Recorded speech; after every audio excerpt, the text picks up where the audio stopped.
Summer వచ్చిందంటే చాలు చల్లచల్లగా ఏదో ఒకటి తాగాలనిపిస్తూ ఉంటది కదా. ఇదైతే తాగొచ్చు తినొచ్చు. అది ఏంటంటే వాటర్ మిలన్ షర్బత్ అండి. ఓన్లీ షర్బత్ కాదు, ఇందులోని కాండు కటీరా అయితే యూజ్ చేస్తాము. అది ఏంటి అనుకుంటున్నారా? చూడడానికి పటికలా కనిపిస్తుందండి. మనం కొంచెం వాటర్ లో వేస్తే జెల్లీలో ఫామ్ అవుతుంది. ఓవర్ నైట్ అయితే నానబెట్టుకోవాలి. ఇది బాడీకి బాగా కూల్ అయితే చేస్తుంది. ఎలాంటి డైజెషన్ ప్రాబ్లమ్స్ లేకుండా చేస్తుంది. అలాగే మలబద్ధకాన్ని కూడా తగ్గిస్తుందండి. రోగ నిరోధక శక్తిని కూడా పెంచుతుంది. ఇందులో కాల్షియం ప్రోటీన్ ఎక్కువగా ఉండడం వల్ల ఎముకల బలానికి బాగా ఉపయోగపడుతుంది. ఇంకా ప్రాసెస్ లోకి వెళ్ళిపోయినట్టుగైతే వాటర్ మిలన్ పీసెస్ అయితే కట్ చేసుకున్నాం కదా, అది కొంచెం తీసుకొని మిక్సీలో షుగర్ అది వేసి జ్యూస్ అయితే చేసేసుకోవాలి. తర్వాత ఒక బౌల్లోని వాటర్ మిలన్ పీసెస్ అయితే చిన్న చిన్నవి తీసుకోండి. అందులో సబ్జా సీడ్స్ ఒక 2 hours నానబెట్టుకుని వేసుకోండి. తర్వాత ఓవర్ నైట్ నానబెట్టుకున్న కాండ్ కటీరా చూసారు కదా, జెల్లీలాగా ఎలా ఫామ్ అయిందో. హెల్త్ కి చాలా మంచిది. ఈ సమ్మర్ లో మీరు కూడా యూజ్ చేయండి. అవి కూడా ఒక కప్ అయితే వేసుకున్నాను. నెక్స్ట్ మనం వాటర్ మిలన్ జ్యూస్ అయితే చేసుకున్నాం కదండి, ఆ జ్యూస్ కూడా వేసేసుకున్నాను.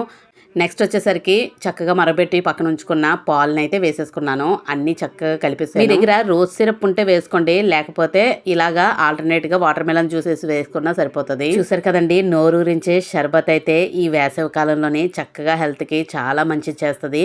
మీరు కూడా తప్పకుండా ట్రై చేయండి. మీకు కావాలంటే ఇందులోనే ఐస్ క్యూబ్స్ కూడా వేసుకోవచ్చు. ఈ ఎండ వేడికి ఇలా ఐస్ క్యూబ్స్ వేసుకొని ఈ షర్బత్ తింటూ ఉంటే ఇంకా స్వర్గలోకం అయితే కనిపిస్తుందండి. ఎందుకంటే ఈ ఎండలు మామూలుగా లేవు కదా, అందువల్ల మీరు కూడా తప్పకుండా ట్రై చేయండి షర్బత్ని. ఇంకా ఫైనల్గా టేస్ట్ చేయడానికి అయితే రెడీ అయిపోయింది. ఇంకా గ్లాస్లో సర్వ్ చేసుకొని చక్కగా తినేయడం తాగేయడం రెండు చెయ్యొచ్చు. ఇంకా ఈ వీడియో చూస్తూ ఎవరైనా లైక్ ఇవ్వకపోతే తప్పకుండా ఒక లైక్ అయితే ఇవ్వండి. అలాగే మన ఛానల్లో చాలా రకాల వంటలు అయితే ఉన్నాయి, అవన్నీ కూడా చూసి కంపల్సరీగా సపోర్ట్ అయితే చేయండి.